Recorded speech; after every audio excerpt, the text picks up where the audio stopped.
નથી કર્યો. આમાં આરોપી સુધરે અત્યાર સુધી મારી ઉપર જે થયું ને કાયદેસર અમને નાખવામાં આવ્યા છે. હવે અમને સુધારવાનો મોકો મળ્યો છે. રાજકોટ વાસીઓને પણ કોઈને હેરાન કરવા નથી થતા.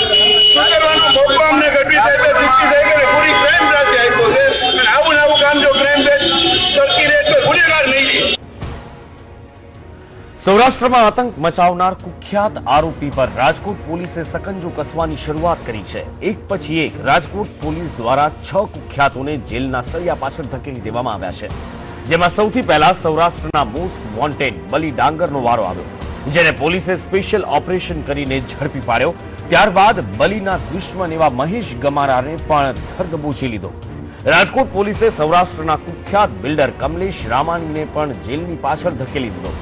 આ સિવાય બલીને મદદ કરનાર કુખ્યાત જયપાલસિંહની પણ ધરપકડ કરવામાં આવી, જ્યારે મુસ્તાક મીર અને મમુ દાઢી જેવા ખતરનાક આરોપીઓને પણ ઝડપી પાડવામાં આવ્યા. રાજકોટ પોલીસની કામગીરીને રાજકોટવાસીઓ વખાણી રહ્યા છે.